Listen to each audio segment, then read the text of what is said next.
What would you do if the person you trusted to clean your home ended up teaching your child how to love again? That question echoed in Preston Hale's mind long before the world found out what really happened inside that mansion on the north edge of Atlanta. From the outside, it looked like perfection: glass walls, a marble driveway, and a billion-dollar view of the skyline.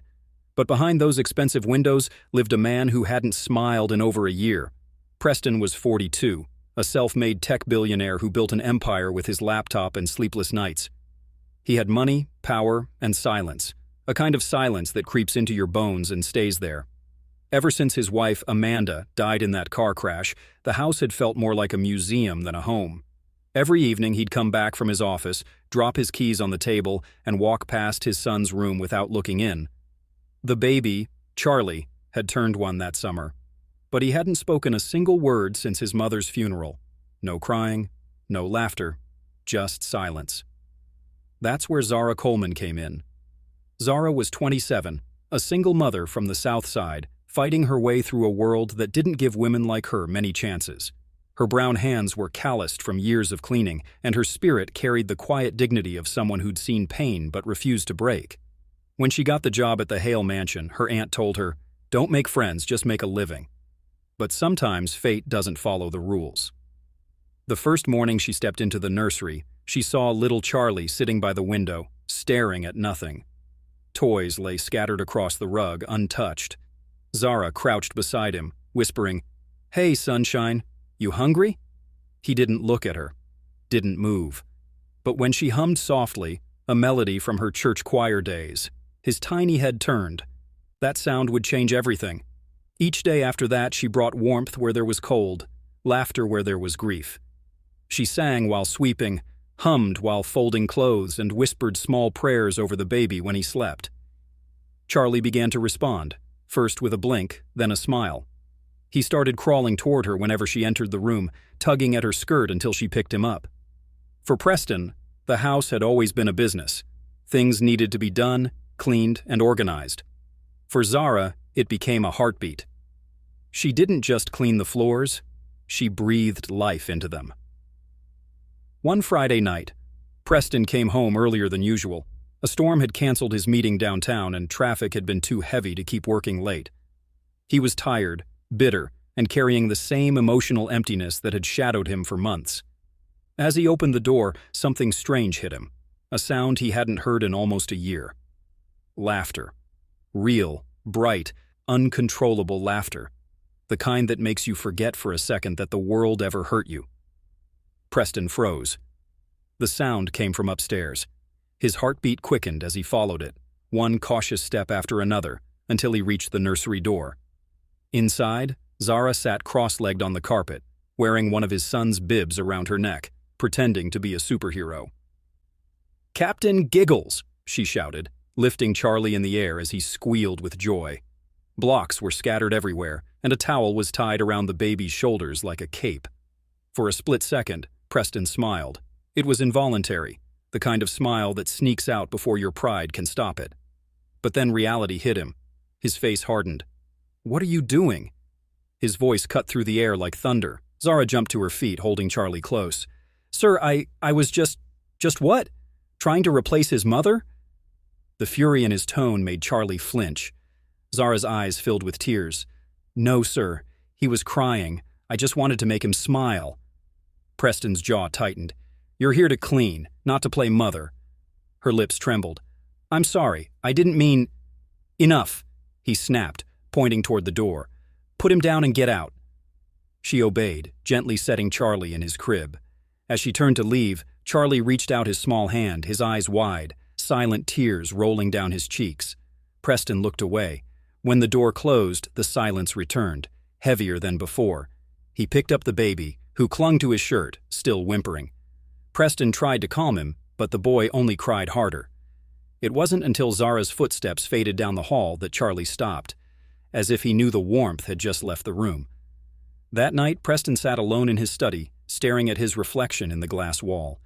He'd spent years controlling everything: markets, meetings, outcomes. But how do you control grief? How do you replace a sound you didn't even know you missed until it was gone? He poured himself another drink, but even that didn't fill the silence.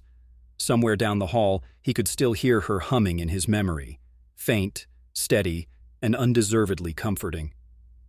Outside, thunder rolled over Atlanta, and the lights flickered once. Inside the nursery, Charlie's little hand knocked a toy off the crib. It rolled across the floor, stopping at the door. And then, a shadow passed by outside the hallway. Rain poured against the glass walls the next morning. Preston woke up with a headache, still replaying the night before in his mind. He'd already called the cleaning agency and told them he wanted Zara replaced immediately. She crossed the line, he had said coldly. But something strange happened that morning. No one answered the phone. By noon, the agency finally called back, their tone careful. "Mr. Hale, we're sorry, but none of our other workers are available for your property. It's quite a distance for most." Translation: nobody wanted to work for him. Preston ended the call without a word. He walked to the nursery, and the first thing he noticed was the quiet. Charlie sat on the floor, motionless, holding one of the toy blocks Zara used the night before. When Preston tried to lift him, the boy pushed away and started crying. Preston sighed, defeated. "What do you want from me, kid?" Hours passed, and the storm outside grew stronger. Lightning flashed over the city. The sound of rain mixed with Charlie's soft whimpers, echoing through the massive house. Preston tried to work, but his mind kept drifting back to that moment, her laughter, her patience, her warmth. By evening, he gave in. He found Zara in the kitchen, quietly wiping the counters, pretending to be invisible. "You're still here?" he asked flatly. She looked up, hesitant. "The agency said no one else was coming. I didn't want to leave the baby alone." Preston's voice softened for the first time. "You shouldn't have stayed." She lowered her eyes. He wouldn't stop crying. That silence, that unbearable silence, filled the room again. Then, without warning, Charlie's voice echoed from upstairs. It wasn't a word, not quite. More like a laugh trying to form itself. Both of them froze. "He's laughing again," Zara whispered. They ran to the nursery, and there he was, standing, wobbling, holding onto his crib rail, laughing through his tears. For the first time since Amanda's death, Preston saw life in his son's eyes. He felt something stir deep inside him, something almost forgotten. Zara smiled faintly. "See? He just needed a little joy." Preston stared at her, conflicted, his pride wrestling with gratitude. "Just keep doing what you're doing," he muttered before walking out. But that night, when the thunder rolled again, Preston couldn't sleep. He found himself standing outside the nursery, listening to Zara's gentle voice reading stories to Charlie. She spoke about angels that watched over broken people and love that healed without asking for permission. Preston leaned against the doorframe, unseen, his chest tight. He wanted to believe those stories. But love, that wasn't something money could buy. Suddenly, lightning struck nearby. The lights went out. A scream echoed through the hallway, Zara's voice trembling with fear. Preston ran upstairs, heart pounding. The nursery door was wide open, and the crib was empty. "Charlie!" Preston's voice tore through the dark hallway as thunder cracked above the mansion. The only light came from flashes of lightning cutting through the windows, blue and violent. He sprinted toward the nursery, calling again. "Charlie!" The crib was empty. Toys were scattered on the floor, and the window curtain fluttered in the storm wind. For a terrifying moment, Preston thought the worst. His heart hammered against his ribs as he turned toward Zara. She stood frozen near the door, flashlight trembling in her hand. "I heard a noise," she stammered. "The window blew open and then, he wasn't there." Preston's face darkened. "You lost my son?" "No, I—" But before she could finish, a faint sound echoed from down the hall, a soft, muffled cry. They both froze. Preston darted toward the noise, his bare feet pounding against the marble floor. The sound led him to his late wife's art room, a place sealed since her death. He hesitated at the door handle. It was half open. Inside, the lightning revealed a heartbreaking scene. Little Charlie sitting in the middle of the floor, clutching one of Amanda's scarves.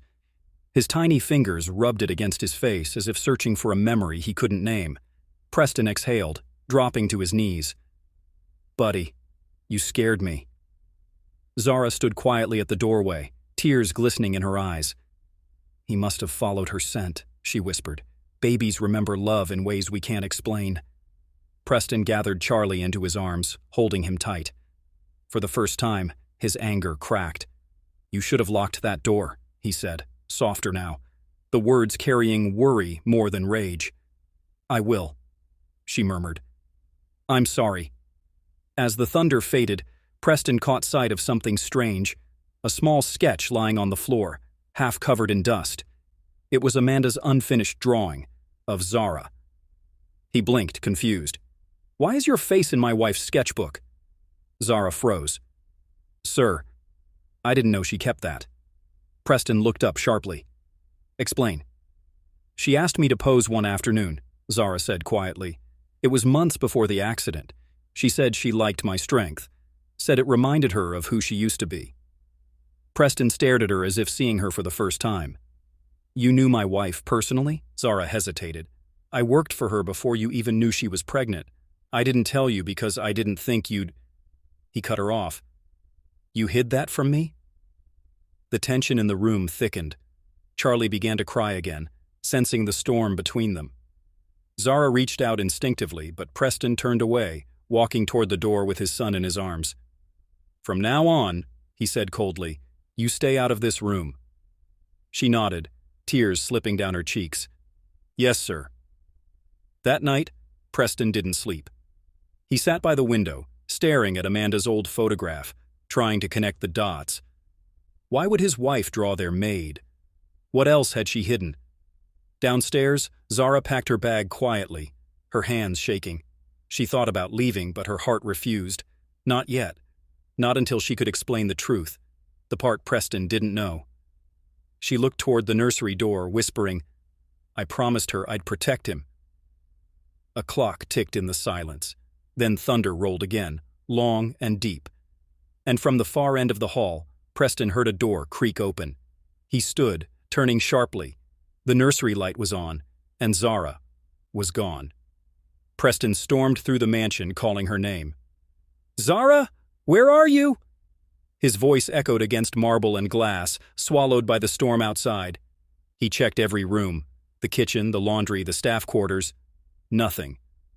When he reached the foyer, something caught his eye.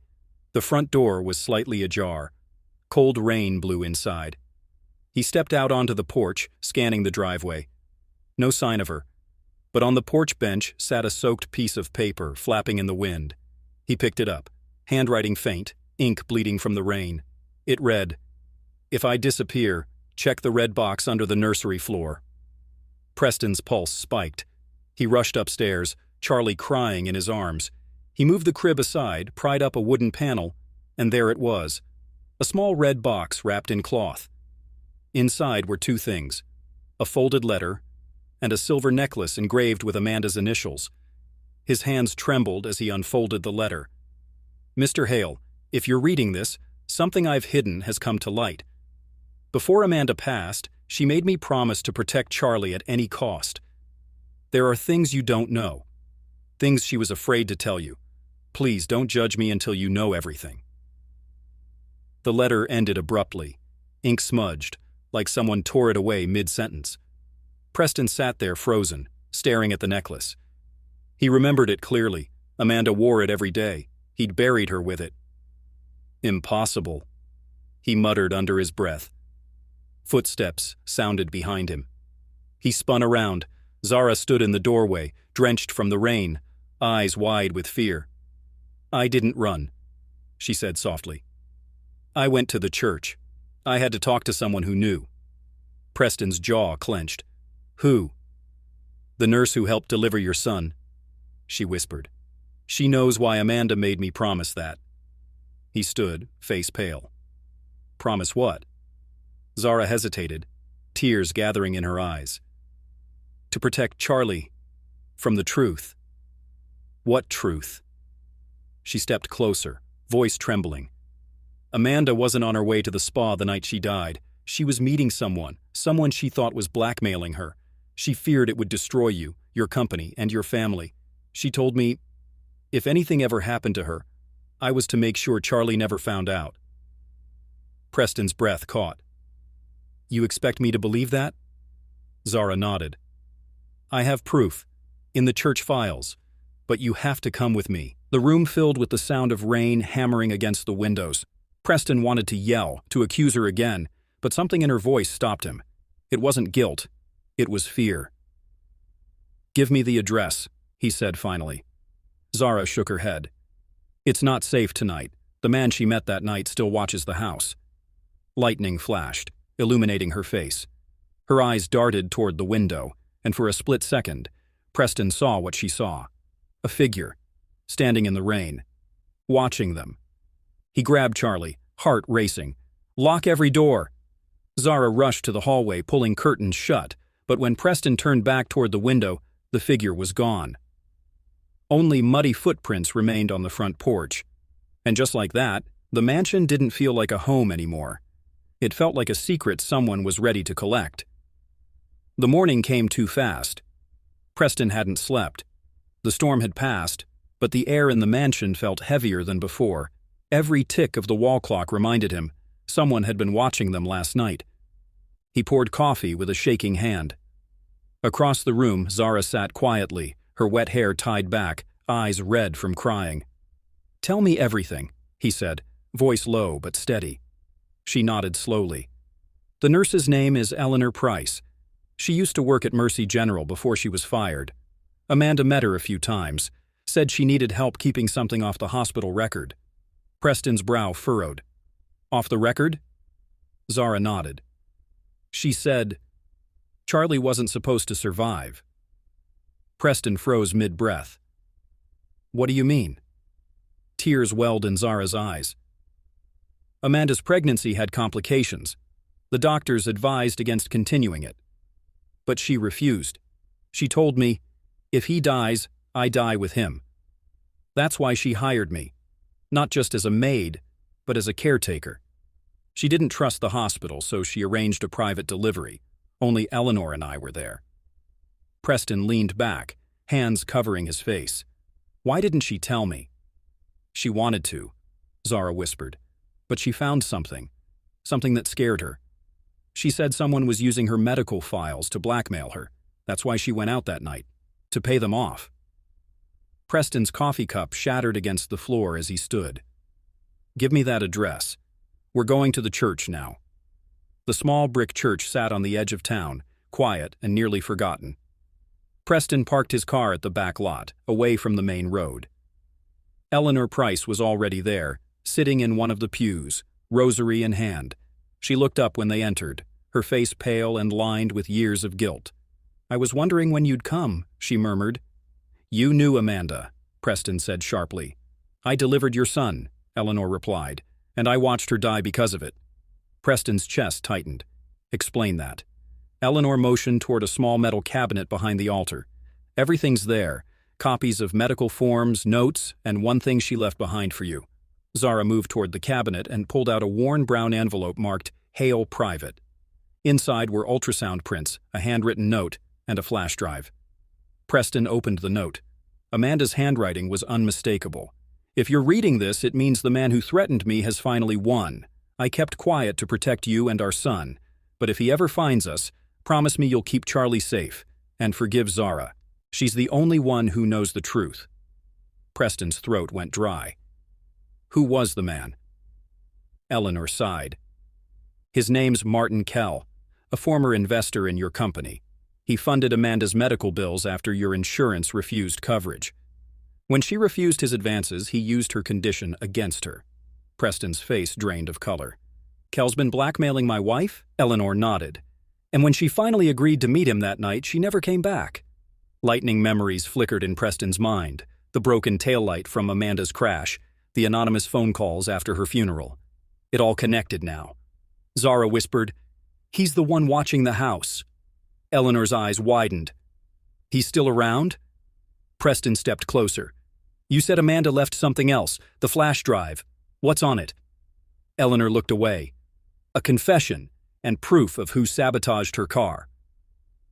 Before Preston could ask more, a loud thud echoed through the church.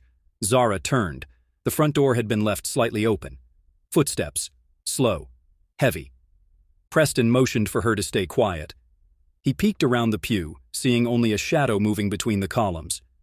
The figure paused near the altar, a tall man in a dark coat, face obscured by a hat. Then came the low, raspy voice. "You should have left the past buried, Mr. Hale." Preston's stomach dropped. "Kel." The man smiled faintly. "Amanda was stubborn. You're worse." He raised something metallic, a gun, and pointed it at Eleanor. Zara screamed. Preston lunged forward, tackling her to the ground as the gun fired, echoing through the sacred hall.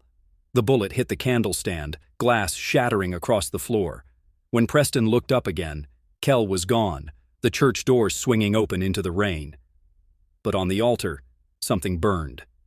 The corner of the brown envelope Amanda left.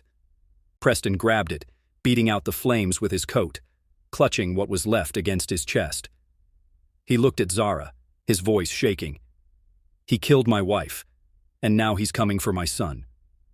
The drive back to the mansion was silent except for the rain. Zara held Charlie in the back seat while Preston drove like a man possessed, jaw clenched, eyes locked on the road. When they reached the house, he locked every door and turned on the security cameras. "Nobody leaves," he said. Zara sat Charlie down, trying to soothe him. "He's just a baby, Preston. He can feel our fear." Preston looked at her, really looked at her, and for the first time, his anger softened into exhaustion.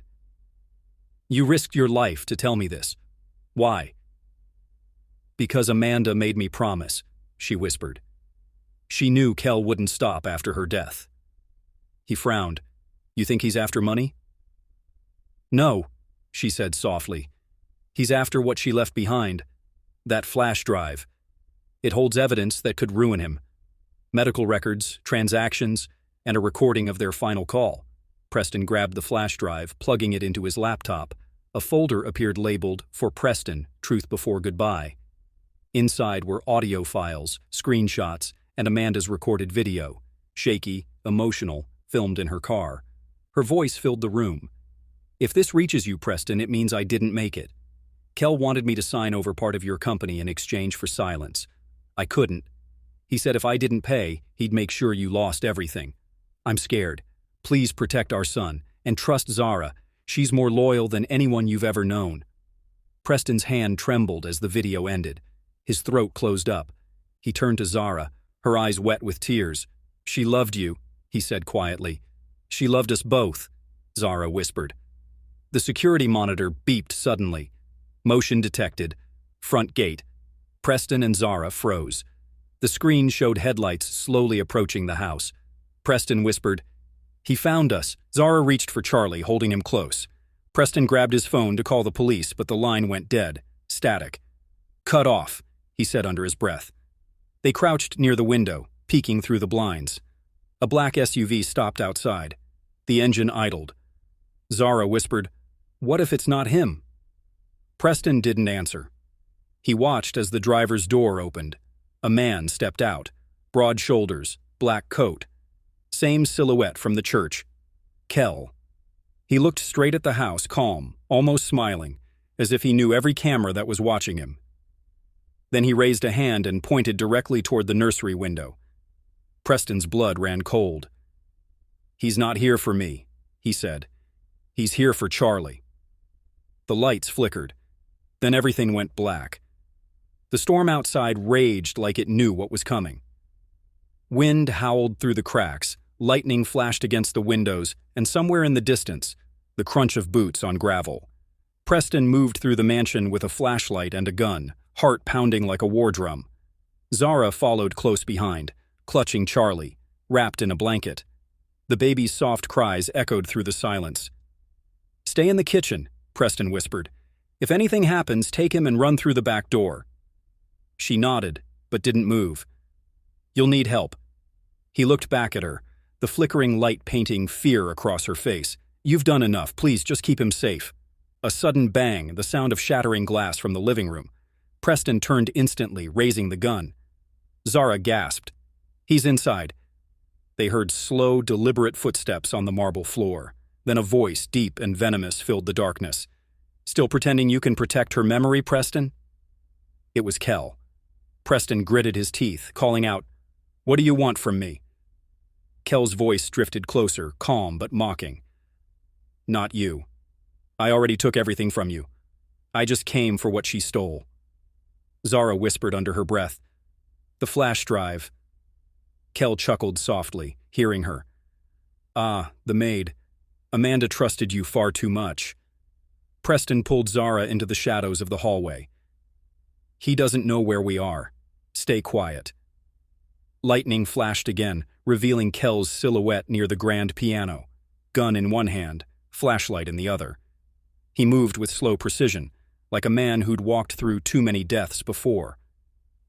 Preston held his breath, finger tight on the trigger. He whispered to Zara, "When I say run, take the baby and go through the side door." Zara nodded, trembling, but before Preston could act, Charlie started crying. Kel turned instantly. "There you are." He fired once. The bullet shattered a vase inches from Preston's head. Preston fired back. 2 shots. Glass and dust exploded in the air. "Go!" he shouted. Zara ran through the kitchen, clutching the baby tight. The back door slammed open from the storm wind. She ducked behind the pantry, heart racing. Every sound in the house felt amplified, the thunder, the creak of the floorboards, Preston yelling her name. Then silence. She waited. Another gunshot. Then another. Her eyes filled with tears. "God, please no." Suddenly, a hand grabbed her shoulder. She screamed, then stopped when she saw Preston, blood on his arm. "He's still inside," Preston panted. "He's playing with us. He wants the drive." Zara pulled Charlie closer. "We can't stay here." "I know," he said, "but we can't run either. He's locked the gate." Preston led her toward the study. "There's something he doesn't know. There's another copy of that flash drive. Amanda made 2. Zara looked shocked. "Where?" "In the nursery." The realization hit them both at once. That's why Kel pointed to the nursery window. Before either of them could move, they heard it. The faint creak of the nursery door upstairs. Zara's voice trembled. "He's already there." Preston's grip tightened on his gun. He looked up toward the staircase, then back at Zara and the baby. "Lock this door," he said. "No matter what happens. Preston, just do it." He moved up the stairs quietly, each step heavier than the last. The flashlight flickered against the walls, framed photos of Amanda and baby Charlie smiling back at him like ghosts frozen in time. At the nursery door, he paused. The faint music of the baby's mobile played, soft and haunting. He slowly pushed the door open. The crib was empty. Kel stood by the window, holding the second flash drive between his fingers, smiling. "Looking for this?" Preston raised his gun. "Put it down." Kel turned, his smirk cold. "Your wife begged me for mercy, you know. I almost gave it to her." Preston fired. The bullet grazed Kel's shoulder. He fell back, crashing into the dresser, the flash drive sliding under the crib. Kel roared in pain and charged forward, tackling Preston to the floor. They fought viciously. Fists, broken glass, blood. Preston managed to grab Kel's arm and twist it until the gun clattered away. Then Kel headbutted him, sending Preston reeling backward. "You can't save her legacy," Kel hissed. "You couldn't save her then, and you won't save her now." He lunged again, but Preston caught him with a punch that sent him crashing through the nursery window. Glass shattered. The storm howled in. Kel's body fell to the ground below with a sickening thud. Preston stumbled to the window, breathing hard. Rain hit his face, but when lightning flashed again, Kel's body was gone. The yard was empty. Preston whispered, "No." And from outside, faintly, through the rain, came a sound. A baby's cry. But Charlie was still in the kitchen. Zara screamed downstairs. "Preston!" Preston ran down the stairs, slipping on the wet marble. He burst into the kitchen to find Zara clutching Charlie, shaking. "He's alive!" she cried. "He's outside!" Preston grabbed the rifle from the cabinet. "Stay behind me!" They moved toward the back door, flashlight cutting through the rain. A shadow crossed the yard, limping, dragging one leg. Kel. His face was pale, blood streaked down his arm, but his eyes burned with hatred. "You think you've won?" he shouted. "You don't even know what she did," Zara whispered. "What does he mean?" Preston didn't lower his gun. You killed her. Kel laughed, voice echoing through the storm. Killed her? No. She killed herself trying to protect you. You both ruined her. Preston's jaw clenched. Lie again, and I'll... Ask your maid, Kel interrupted. She was there that night. Zara's face went blank. What? Preston turned toward her slowly. What is he talking about? Kel grinned. She's not as innocent as she looks. Zara's lips trembled. He's lying. But Kel shouted over her. Amanda called her before the crash. She begged Zara to come meet her, but Zara didn't show up. She said she was scared. Amanda died alone. Zara burst into tears. I didn't mean to. I was going to go, but he threatened me too. Preston's world tilted. You knew? I thought she'd be okay, Zara cried. I didn't know he'd hurt her. Kel laughed, coughing blood. Oh, she knew. And now she wants to be your angel. Preston's arm shook, the gun aimed at Kel, but his heart burning with betrayal. Charlie started crying again, but the sound broke the spell. Kel took advantage of the moment, reaching behind his back and pulling another gun from his coat. Preston fired first. The shot hit Kel in the chest. He fell backward into the mud, gasping for air, rain pouring down like judgment. Preston stood there, frozen, gun smoking in his hand. Zara clutched Charlie, sobbing. He's gone. It's over. But Preston couldn't move. He just stared at Kel's lifeless body, the rain washing blood from the man's shirt like red rivers on stone. Then, from Kel's coat pocket, came a faint beep. Zara frowned. What is that? Preston knelt down and pulled out a small recording device still blinking red. He pressed play. Amanda's voice filled the air, soft and broken. If you're hearing this, it means Kel found you. But there's one more truth you don't know. The night I died, I wasn't running from him. I was running from someone else. The audio cut. Preston looked up slowly. Zara's tears froze on her cheeks. Someone else? Preston whispered. Then they both heard it, the creak of the mansion's front door opening behind them. Someone had been inside the whole time. The flashlight flickered, then went out. The house was breathing. That's what it felt like. Every creak, every whisper of the wind through the cracks sounded alive. The storm outside had slowed to a drizzle, but inside tension pulsed through the walls like a trapped heartbeat. Preston held the flashlight tight, his finger hovering near the trigger. Stay close, he whispered to Zara, who held Charlie against her chest. They moved slowly toward the foyer. The front door was open, swinging gently on its hinges, rain dripping onto the marble floor.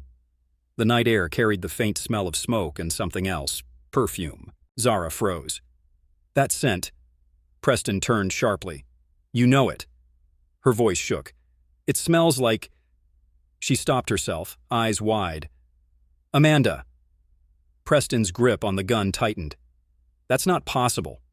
The flashlight flickered again, throwing shadows across the staircase, and for just a second a figure appeared at the top landing. A woman, soaked in rain, face half hidden by the darkness. Zara gasped. Oh my God! The woman stepped forward, her voice soft but haunting. You thought I was dead, Preston. The flashlight clattered to the floor. Preston's world spun. It couldn't be. It was. Amanda Hale, alive. Zara took a step back, trembling. I saw the news. The crash. Amanda's eyes locked on her, cold as winter. Yes, you saw it, but you didn't come for me, did you? Preston's voice cracked. Amanda, how is this possible? She walked down the stairs slowly, dripping water, her tone calm but cutting. Kel didn't kill me. He tried, but I survived. I've been hiding, watching, and now I see everything clearly. Zara's hands shook. Please, you don't understand. Don't speak, Amanda snapped. You took my child. You replaced me. Preston stepped forward. That's not true. Zara, she saved him. You should thank her. Amanda's laugh was sharp, almost mocking. Saved him? You mean raised him like her own? Pretending to be the mother I could never be? Zara's tears spilled over. I never meant... Amanda cut her off again. You think I don't see how he calls you Mama now? The words stabbed through the room. Charlie stirred in Zara's arms, murmuring, Mama, in his small voice. Amanda's face twisted with pain and fury. You see? You took everything from me. Preston tried to move closer. Amanda, please, you're angry. Angry, she whispered. I died for you, Preston. I lost everything for this family. And when I came back, I found my husband holding hands with the maid and my son calling her mother. Her voice cracked on the last word. Zara sobbed. I never wanted to take your place. I just wanted him to feel loved. Amanda's eyes flicked toward Preston. And what about you? Did she make you feel loved too? Preston was silent. That silence was enough. Amanda's face went cold. So, that's the truth. She reached into her coat, pulling out the flash drive Kel had dropped. Preston froze. Amanda, what's on that? She smiled bitterly. The truth you refuse to see. She plugged it into the small screen on the hallway console. The screen flickered, showing a video file labeled Project Eden. As it played, Preston's stomach turned. It was footage of Kel and Amanda, years earlier, sitting in a sleek office. She was crying, and he was holding a contract. You promised me protection, she said. Kel smiled coldly in the video. You'll get protection when I get your husband's code. Amanda turned away. You said no one would get hurt. He leaned closer. That's before I realized your husband's maid was a liability. Zara's breath hitched. What? The footage froze on Amanda's terrified face. Preston's voice was barely a whisper. You made a deal with him? Amanda looked at the floor. I thought I could save us. He threatened to expose your company, destroy everything. I gave him what he wanted, but he wanted more. Zara shook her head, whispering, So all this, the accident, the threats. Amanda nodded. Started with me. Preston's face went pale. The gun in his hand trembled. You let him hurt her. Hurt us? Amanda looked up, tears cutting through her mascara. I didn't know it would go this far. Zara held Charlie tighter. You started a war we're all bleeding from. Amanda's jaw clenched. You stole my life. The air turned electric, rain tapping on the windows like ticking seconds. Preston whispered, No one stole anything. We're all broken people trying to survive. Amanda's eyes softened, for a moment, then hardened again. She raised the gun Kel dropped. Survival, she said coldly, has a price. The gun fired. The sound shattered the silence. Zara screamed. Preston lunged forward. The gunshot echoed through the mansion like thunder. Then stillness. For a few seconds, no one moved. Only Charlie's soft sobbing filled the air. Preston turned slowly and saw blood spreading across Amanda's arm. She had fired, but her aim had trembled. The bullet lodged in the wall. Zara dropped to her knees, shaking. Stop this, please! Amanda's breathing was heavy, her hand trembling as the gun slipped from her fingers. I didn't mean to. Preston kicked the weapon away and rushed to her side. You need a doctor. She laughed weakly. After all this, you still care? Of course I do, he said quietly. You're the mother of my child. Amanda looked up at Zara. And she's the one who raised him. Zara wiped her tears. No, you're his mother. I just filled the silence. That broke Amanda. Her sobs came like waves. She collapsed against the wall, clutching her wound, muttering through tears. I just wanted to be enough. I thought money could fix everything. Preston whispered, Money built walls. She tore them down. Amanda looked between them, her expression shifting from fury to exhaustion. What happens now? Preston hesitated. We tell the truth. About Kel. About everything. Zara nodded. He can't keep haunting this house. But before they could move, Charlie reached out from Zara's arms, tiny fingers brushing Amanda's sleeve. Amanda froze. The baby looked at her, wide-eyed, innocent. Mama, he said softly. Tears streamed down Amanda's face. Her hand covered his. You remember me? Charlie smiled. Small, pure, forgiving. It broke her completely. Preston gently took her hand. "You still have a chance to fix this, Amanda. We all do." Hours later, the police arrived. Kel's body was found by the gate, rain covering him like a shroud. The flash drives were taken as evidence. Zara gave her statement. Preston stood beside her, not as an employer, but as someone who'd learned what loyalty costs. When the chaos settled, dawn crept through the windows, washing the mansion in pale light. Amanda sat in the nursery, her arm bandaged, watching her son sleep. Zara stepped in quietly. "He forgave you already," she whispered. Amanda nodded. "Children forgive faster than we deserve." Zara sat beside her. "You can start over." Amanda smiled faintly. "And you? What will you do?" Zara looked toward the window. "Maybe finish school. Maybe finally live a life that isn't borrowed." Amanda's eyes softened. "You deserve that." Preston appeared at the doorway, silent, just watching them. Two women bound by pain and love for the same child. As the morning light grew stronger, something changed in that house. It wasn't perfect, it wasn't peaceful, but it was real. Later that week, Preston announced the creation of the Hale Foundation for Single Mothers. In Zara's honor, Amanda joined him publicly, speaking about redemption and forgiveness. The world saw two women who refused to stay broken, and 1 year later, on Charlie's birthday, they all gathered in the same backyard where the storm had once raged. Zara held the boy as he laughed. Preston smiled quietly beside them. Amanda stood under the oak tree, watching, tears in her eyes, but peace in her heart. Because sometimes forgiveness isn't found in words, it's found in watching the people you once hurt finally heal. A delivery man arrives at the mansion gate with a package addressed to Amanda Hale. Inside, a small drive. No note, no sender, just a label. Project Eden, Phase 2. The sun had barely risen when Amanda opened the door to find a man in a gray hoodie holding a small, waterproof parcel. "No signature needed," he muttered, avoiding eye contact before disappearing down the long driveway. She stared at the box. Her name was printed cleanly in bold letters, Amanda Hale. Zara approached, coffee mug in hand. "Delivery this early?" Amanda nodded slowly. "No one should know I'm here." Preston entered from the kitchen, still buttoning his shirt. "What is it?"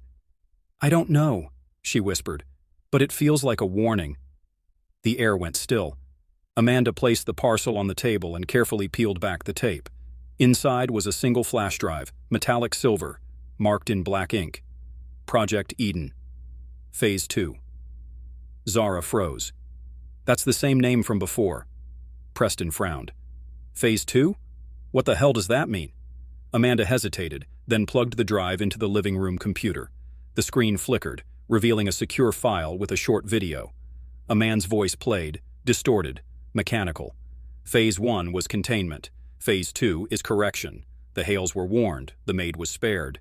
Now all debts must be paid. The screen went black. Then, coordinates appeared, followed by one phrase, "Welcome to Edenfield." Zara's heart pounded. "Edenfield, that's a place?" Preston rubbed his temples. "It's not just a place. It's the old biotech plant my father once owned before it shut down. West Virginia. It was called Project Edenfield before they rebranded." Amanda turned toward him, voice trembling. "What were they working on?" Preston looked haunted. Something that never should have left the lab. Hours later, the mansion sat in silence again. Amanda held Charlie while Zara packed a small bag. "We can't stay here," Zara said firmly. "If they know where you live, you're not safe." Amanda nodded weakly. "And you think running will fix it?" "No," Zara said. "But facing them alone will kill you." Preston came down the stairs holding a dusty folder. "I found something. Old company files."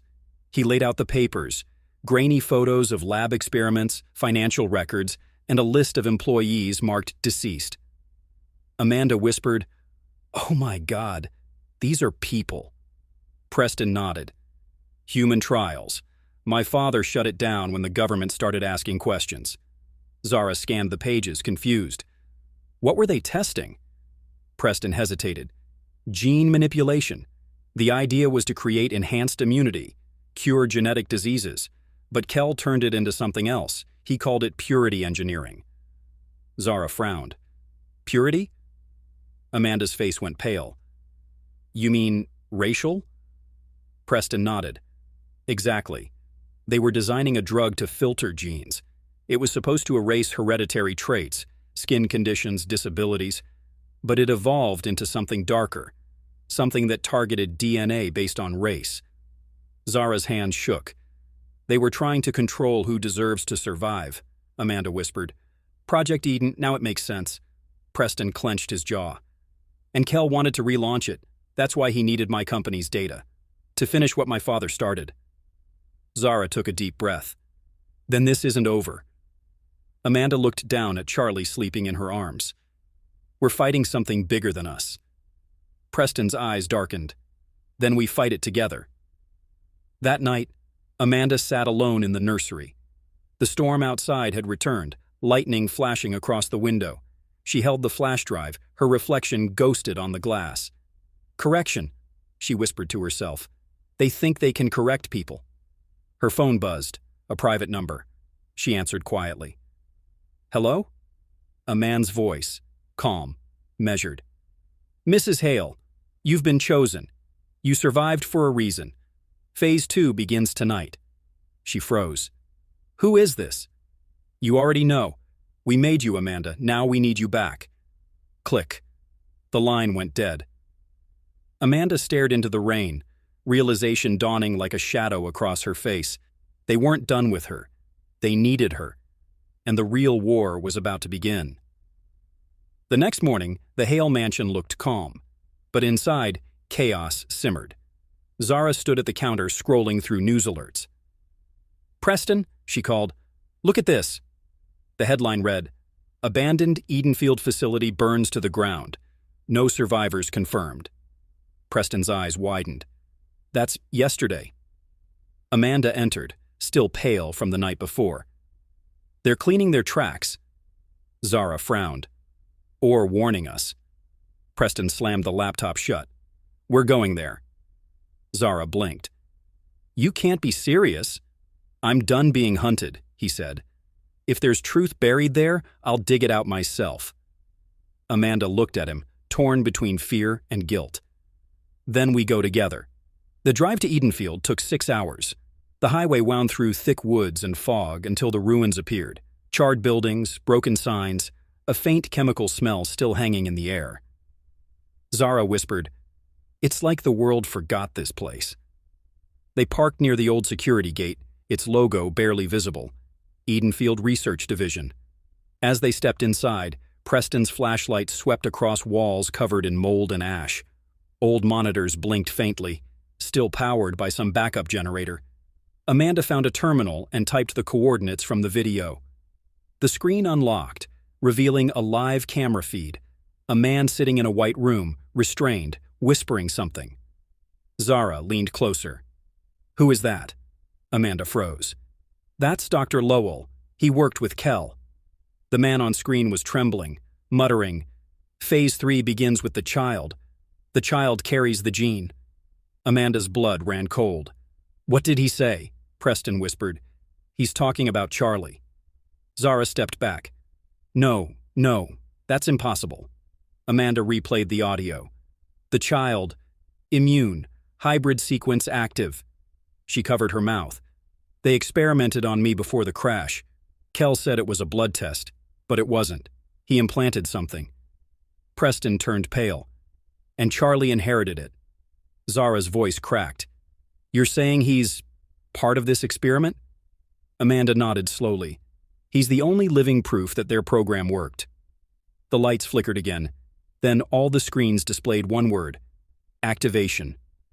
A siren blared through the facility. Preston shouted, We have to go, now. They ran through the corridors as alarms echoed. Behind them, the monitors flashed images of Charlie. Baby photos, medical charts, and a countdown timer. Zara screamed, They've been watching us. Outside, black SUVs rolled through the fog. Men in suits stepped out, masks covering their faces. Amanda grabbed Zara's hand. Take him and run, no matter what happens. Preston pulled Amanda close. "You're not doing this alone." Amanda's eyes filled with tears. "They want me, not him. I can end this." Before he could argue, she kissed him, fast, desperate, final. "I love you, Preston, but if I don't stop them, no one will." Then she ran toward the burning facility, flash drive in hand, disappearing into the smoke. Preston screamed her name, but the sound was swallowed by the explosion that followed, a bright, roaring bloom lighting up the mountains. The shockwave knocked them to the ground. Zara shielded Charlie, sobbing, as debris rained from the sky. When the smoke cleared, the facility was gone. Nothing but silence. Days later, the news called it an accident. The Hale family vanished from headlines. But one night, Zara received an email. No sender, no subject, just a single attachment. It was a video. Amanda. Alive. Standing in a dark room. "If you're seeing this, I stopped them. But Edenfield isn't dead. It's evolving. Watch over Charlie. He's not just my son. He's the key." Then static. Zara clutched the screen, whispering, "Amanda." She looked over at Charlie, asleep in his bed.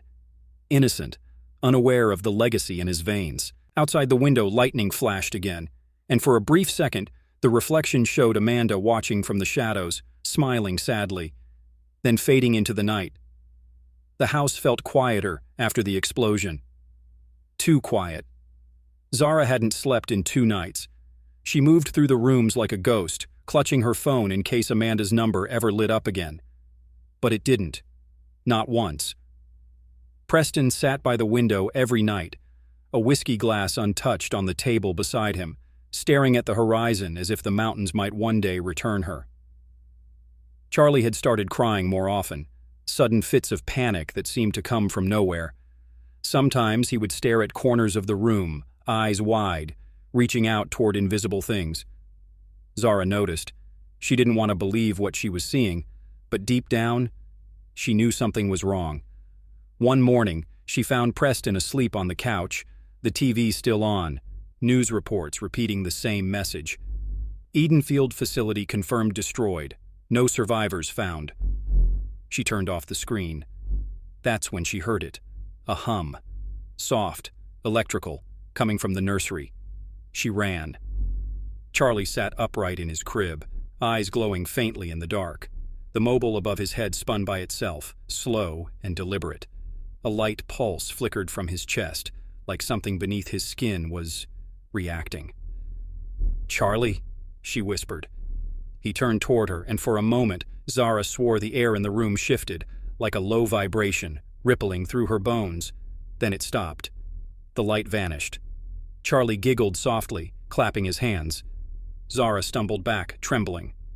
She whispered, "Oh my God. Amanda, what did they do to your child?"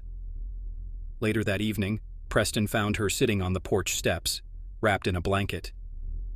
"You look like you've seen a ghost," he said gently. She looked up, eyes hollow. "Maybe I have." He frowned. "Talk to me." She hesitated. "Charlie, there's something different about him." Preston exhaled slowly, rubbing his temples. "I've noticed." "What do you mean?" He leaned forward, lowering his voice. "I ran blood work. Quietly. I didn't want to scare you." Zara froze. "And?" He pulled out a small envelope, sliding it to her. Inside were medical charts, strange readings, genetic anomalies. "He's carrying something," Preston said. "His DNA has markers I've never seen before. Synthetic proteins. The kind of thing you'd see in engineered trials." Zara's voice cracked. "He's not sick, is he?" "No," Preston said. "He's stronger, faster. His cells heal in half the time of a normal child. It's like his body is learning." Zara covered her mouth. "Learning?" He nodded. "Whatever Amanda was exposed to, it passed on. Charlie's immune system is rewriting itself, and maybe more than that." They sat in silence. Finally, Zara whispered, "What if they come for him?" Preston's jaw tightened. "Then I'll burn the world before they touch him." But even as he said it, headlights appeared down the driveway, 2 black SUVs, same kind that pulled up outside Edenfield that night. Zara stood. "Preston." He grabbed her arm. Take Charlie. Get upstairs." She ran. The vehicles stopped. Doors opened. Men in suits stepped out, faces hidden behind tinted glasses and earpieces. One of them spoke calmly. "Mr. Hale, we need to talk." Preston stepped onto the porch.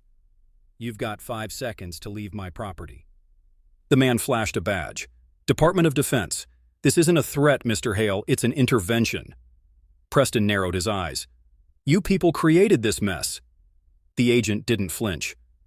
"We're trying to stop it. Project Edenfield wasn't destroyed, it was absorbed, and now, your son is government property." Preston's voice went low and cold. "Say that again." The agent took a step forward. "The child's biology contains a code that could end disease or destroy humanity. We can't risk it staying in civilian hands." Preston's hand moved to the shotgun by the door. "You'll have to kill me first." The agent sighed. "We expected you'd say that." Before Preston could react, the man lifted his wrist. A small dart fired from a concealed device, striking Preston in the shoulder. He staggered back, dizzy. The porch blurred. Zara screamed from upstairs. "Preston!" He fell to his knees, vision fading. The last thing he saw was Charlie in Zara's arms at the top of the stairs, glowing again. And then, a flash. A shockwave rippled through the house, shattering windows, knocking everyone down. The men outside flew backward as if thrown by invisible force. Zara clutched Charlie tightly as energy pulsed through the room, white blinding light swirling around them. Then silence. When the dust settled, the SUVs were overturned. The agents, gone. Preston lay unconscious on the porch. Zara gasped for breath, heart pounding. Charlie opened his eyes again. Normal this time. And he smiled. Preston woke up in a hospital bed 2 days later, his arm bandaged, head throbbing. Zara sat beside him, still wearing the same clothes. "You're awake." He tried to sit up. "Charlie." "He's fine," she said softly. "Sleeping." "What happened?" Zara hesitated. "The agents, they're gone. Just gone. Like they vanished." Preston frowned. "And no one came after?" She shook her head. "Not yet, but they will." Just then the door opened. A woman in a gray suit entered, flanked by 2 silent guards. She looked sharp, calm, dangerous. "Mr. Hale," she said with a faint smile. "My name is Director Sloan. I'm with the Federal Bioethics Division." Zara stood defensively. "You mean the people who made him a target?" Sloan ignored her. "We're not enemies, Ms. Reed. We're here because we need your cooperation." Preston narrowed his eyes. "I don't trust you." Sloan stepped closer. "You don't have to. But you should know this. Amanda Hale isn't dead." The room fell silent. Preston stared. "What did you just say?" "She's alive," Sloan said, "and she's working with us." Zara whispered, "That's not possible." Sloan slid a tablet across the bed. On the screen, surveillance footage. Amanda, in a secure lab, speaking with scientists. Preston's throat went dry. "That's her." Sloan nodded. "She made a deal. Her survival in exchange for her expertise. She's helping us neutralize what's inside your son." Zara stepped forward. "Neutralize? You mean erase?" Sloan's eyes hardened. "If it spreads, millions could die. The child isn't just a boy. He's a carrier of something we don't understand." Preston clenched his fists. "He's my son." Sloan sighed. "And he's her creation. You can hate me all you want, Mr. Hale, but if we don't control this now, others will. People worse than us." She turned to leave, then paused at the door. "Amanda requested to see you both. If you come with us peacefully, no one gets hurt." Zara's voice trembled. "And if we don't?" Sloan looked back with a thin smile. "Then we'll take him anyway." The door closed behind her. Preston sat in silence, rage and confusion warring inside him. Zara whispered, "She's alive, Preston. Amanda's alive." He stared at the ceiling, whispering, "Or they made her say she is." That night, Preston packed a small bag. Zara knew what it meant. "Where are we going?" she asked. "Off the grid," he said. "Somewhere they can't find us." "And if they do?" Preston looked out the window at the moonlight shining over the woods. "Then they'll see what happens when a father's pushed too far." In the crib, Charlie stirred, eyes glowing faintly again. And far away in a cold underground lab, Amanda watched the same moment through a camera feed, tears in her eyes, whispering, "I'm sorry." Then she turned to Sloane. "It's starting. He's evolving faster than I expected." Sloane leaned in. Then we moved to Phase 3. The screen went dark. The rain hadn't stopped for hours. Atlanta's streets shimmered beneath orange streetlights as Preston's truck sped through the back roads, tires slicing through puddles. Zara sat in the passenger seat, clutching Charlie to her chest, his tiny face half buried beneath a blanket. "Preston, where are we even going?" "South," he muttered. "There's a safe cabin outside Macon. My father built it before he passed. No cameras, no signal, no eyes." Zara glanced back. City lights blurred into darkness. "You think they'll stop after what happened at your house?" He tightened his grip on the steering wheel. "They won't stop, but neither will I." The truck's dashboard glowed faintly, gas near empty, phone dead. Zara watched Preston's face illuminated in flashes of lightning. Beneath that billionaire calm, she could see the cracks, guilt, confusion, rage. "Preston," she whispered, "what if she really is alive?" He said nothing. "Would you go back?" He looked at her, eyes wet. "If she's alive, I want to know why she left us to die." Zara stared out the window. Maybe she didn't have a choice. Charlie whimpered softly, and Zara hummed a tune, the same church lullaby she'd sung since the first day she held him. The melody filled the cab with warmth, even as thunder rolled. Suddenly, Preston cursed under his breath. Headlights appeared in the rearview mirror, 2 black SUVs. Zara's heart jumped. "It's them!" Preston slammed the gas pedal. The truck roared. Rain whipped against the windshield as they tore down the narrow road. Bullets cracked behind them, glass shattering. Zara ducked, shielding Charlie. "Hold on!" Preston shouted, swerving hard left into a dirt path hidden by trees. The truck bounced violently, mud spraying in every direction. The SUVs followed, closing in. Preston gritted his teeth. "They've got trackers." Zara spotted something glowing under the dashboard, a blinking red light. She yanked it out and hurled it out the window. "Not anymore." A moment later, an explosion of light filled the sky behind them, the SUVs colliding in a flash of fire. Preston slammed the brakes, panting. Zara stared in shock. "What happened?" He turned to her. "I didn't do that." They both looked at Charlie. His eyes were open, glowing softly in the dark. The rain slowed to a mist. The truck's engine died. Everything went silent. Zara whispered, "He protected us." Preston stared at his son, terrified and amazed. "He shouldn't be able to." Zara clutched Charlie tighter. "Then we need to figure out what he's becoming before they do." They sat in the silence, breathing hard, rain dripping from the roof. Then Preston's phone buzzed, even though it was off. The screen flickered on by itself. A message appeared. "You can't run from blood." The phone went black. Zara gasped. "Preston!" But he was already stepping out into the storm, rage boiling beneath his calm. Somewhere out there, Amanda was alive. And now, the world was coming for their son. The cabin was small, half buried in pine and fog. By morning, smoke curled from the chimney as Zara warmed Charlie near the fire.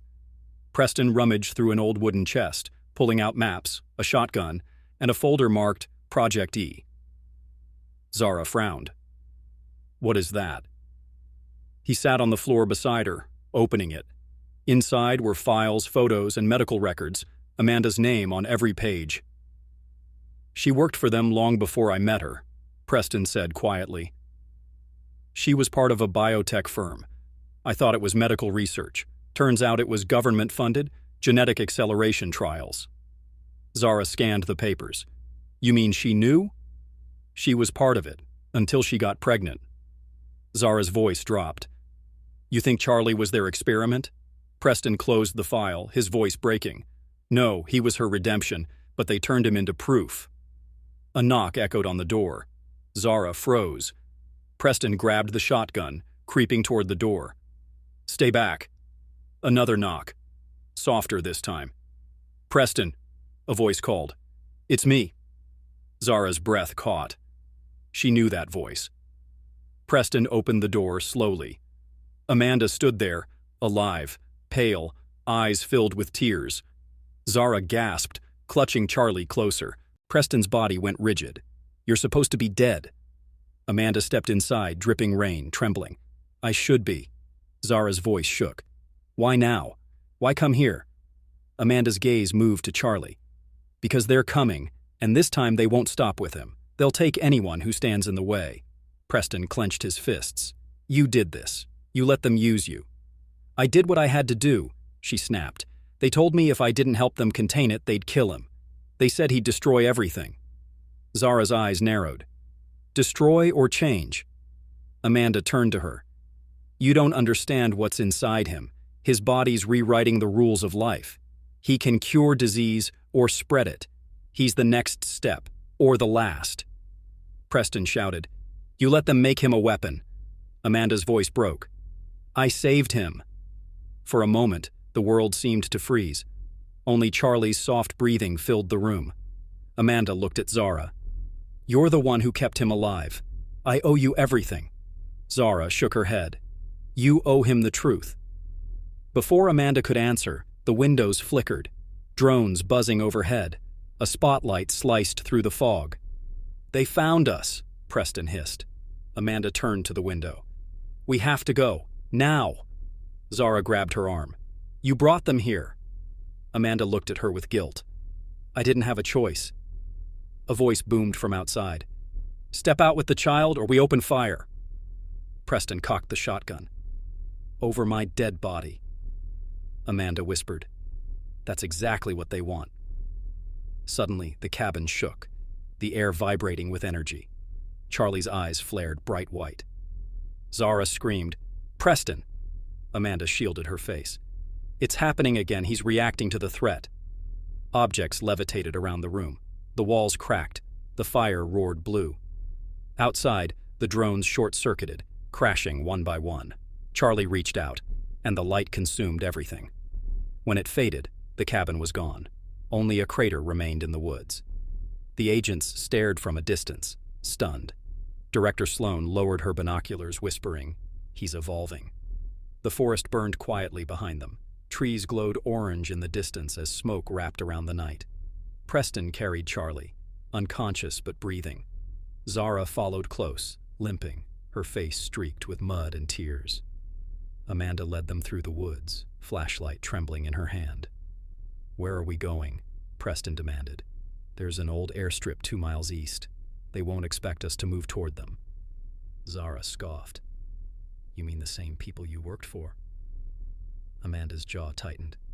I'm not working for them anymore. Preston's voice cut sharp. That's what you said the last time before you vanished. Amanda turned, eyes blazing. I didn't vanish. I was taken. The moment they realized Charlie's DNA stabilized, they locked me underground for 2 years. Zara stepped forward. Then how are you here now? Amanda hesitated. Because they needed me to find him again. Preston froze. You're still working for them. Amanda dropped her flashlight, tears forming. Not by choice. They have a kill switch, a microchip in my neck. If I disobey, they end me. I came because I couldn't watch them hurt him again. Zara grabbed Charlie tighter, trembling.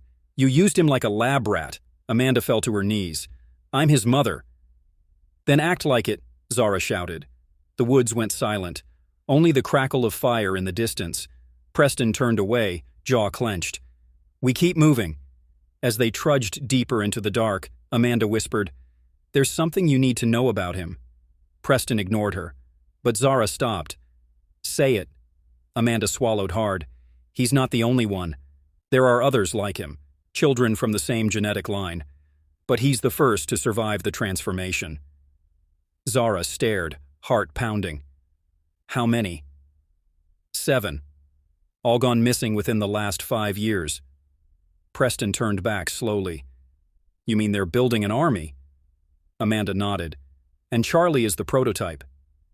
Thunder rolled above them. Preston gripped his son closer, whispering, Over my dead body.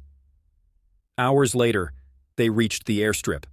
The hangar stood abandoned, rusted metal doors, a half-collapsed roof. Inside, Preston laid Charlie on an old workbench. His pulse was faint. Amanda checked him, her hands trembling. His system's changing faster than before. His cells are generating their own energy now. Zara whispered, "He's dying." Amanda shook her head. "He's evolving, but the process could kill him if we don't stabilize it." Preston snapped, "How?" "There's a compound," Amanda said. "C19 serum. It resets the mutation cycle, slows it down." Preston's voice turned cold. "You brought it?" She looked away. "I didn't think I'd need to."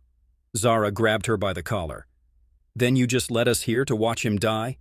Amanda's voice cracked. "I can make more, but only with access to the lab." Preston's eyes darkened. "The same lab they're guarding." Amanda nodded. "We either go back or lose him forever." Zara looked between them, shaking. "You can't be serious. We barely made it out alive." Preston touched her shoulder. "He's our son, Zara." She looked up at him, that quiet, broken love in her eyes. "Then let's finish what they started." The sun rose red over the Georgia horizon. Amanda drove the van toward the gated compound, once hidden in the forest, now buzzing with drones and black SUVs. Preston sat beside her, shotgun resting across his lap. Zara held Charlie in the back, whispering prayers under her breath. Amanda slowed as they reached the gate. "Once we're inside, everything happens fast. I'll access the lab. You two keep them busy." Preston smirked. "Busy how?" She gave him a loaded glance. "You'll figure it out," Zara muttered. "This feels like suicide." Amanda didn't answer. She pressed a small device on her wrist, a pulse emitter. The gate lights flickered, and the steel doors slid open. They drove in. Within seconds, alarms blared. Preston jumped out, firing at the first wave of guards. Zara ran behind a pillar, clutching Charlie. Sparks flew as bullets ricocheted off metal beams. Amanda sprinted down the corridor, sliding her badge through a scanner. The door hissed open, the lab glowing in cold blue light. Inside, screens flickered with data. Subject Alpha, status unknown. She rushed to the console, typing furiously. Come on. Then, behind her, a voice. "Welcome back, Doctor." Amanda froze. Director Sloan stepped out of the shadows, pistol aimed steady. "You were never supposed to make it this far." Amanda turned slowly. "You can't stop it now. He's rewriting your entire experiment."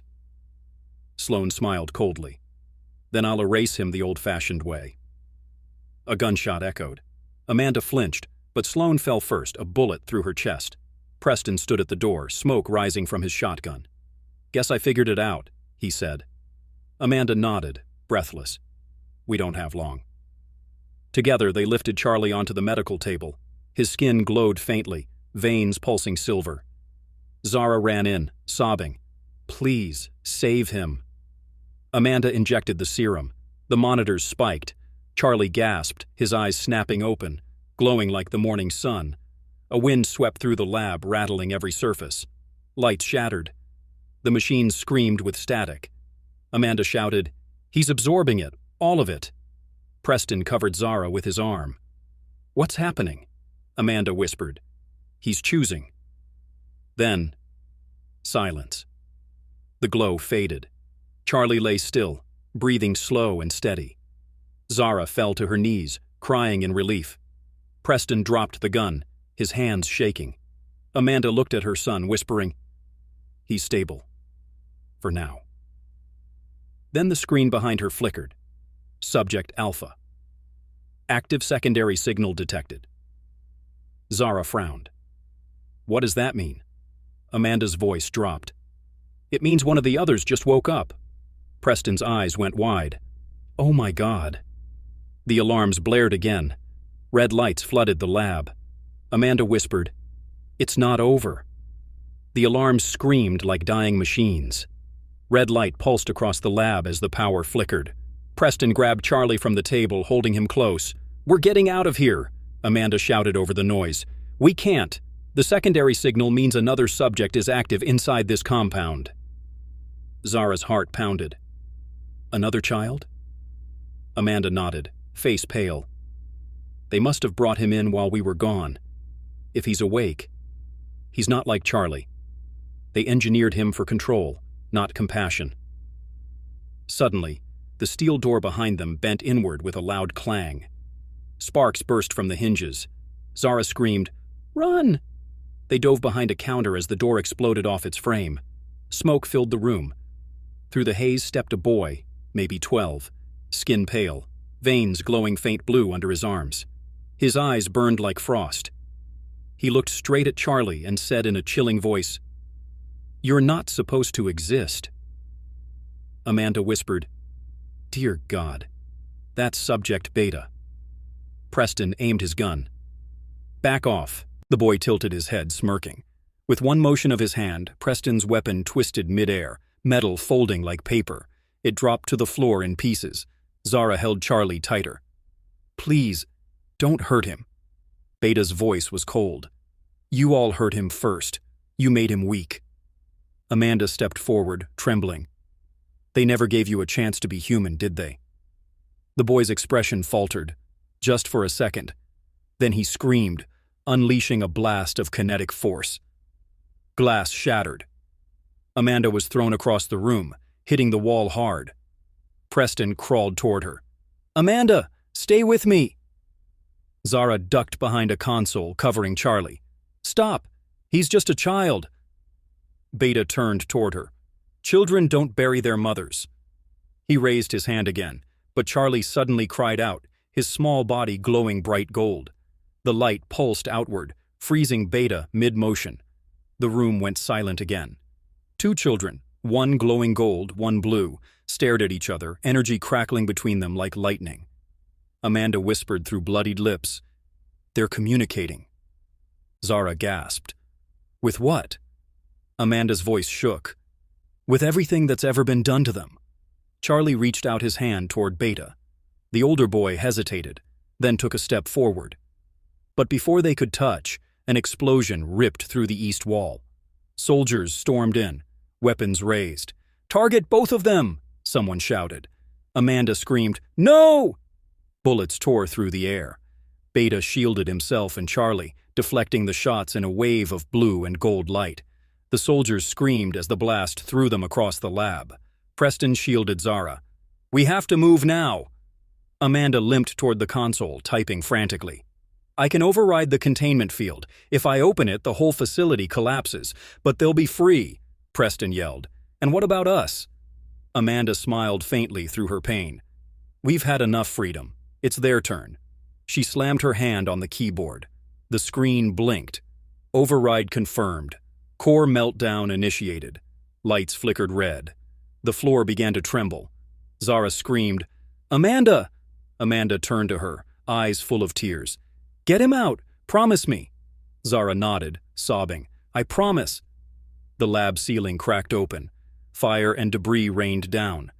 Amanda limped toward the boys, Charlie and Beta, and whispered, "You're not weapons. You're miracles." Then the blast consumed everything in white light. 3 days later. The forest outside Atlanta smoldered with the remains of the compound. Rescue crews combed through ashes and twisted steel. Zara sat on the back of an ambulance, wrapped in a blanket. Charlie slept in her arms, alive but quiet, eyes open and distant. Preston stood beside her, arm around her shoulder, staring at the ruins. "They said they didn't find Amanda's body." Zara whispered, "That means she's out there." He nodded, but his eyes betrayed doubt. A paramedic approached. "You folks are lucky. Whatever happened in there, no one else made it out." Zara looked down at Charlie. "He made it." Charlie blinked slowly, his little fingers glowing faintly gold before dimming again. The paramedic frowned. "Is he okay?" Zara forced a smile. "He will be." The man walked off. Preston sighed, staring at the tree line. "You think Beta survived?" Zara looked into the distance and froze. Standing at the edge of the forest, half hidden by smoke, was a boy in a tattered black coat, his eyes faintly blue, watching them. Then, he smiled, turned, and vanished into the mist. Zara clutched Charlie close. "He's alive," Preston whispered. "Then so is the danger." She nodded. But this time, Charlie won't face it alone. Thunder rolled again, distant and low. As the camera would fade, Charlie opened his eyes and whispered his first clear word since the explosion. "Mommy." Zara froze, tears filling her eyes. "Yes, baby?" Charlie looked past her shoulder. Zara turned and gasped. In the smoke stood Amanda, burned, bruised, but alive. She smiled weakly. "Told you. It wasn't over." Then collapsed. No weapon formed against love shall prosper. If this story touched your heart, hit that subscribe button, join our family, and let's keep telling the stories America forgets to remember. Only here, on Top Core.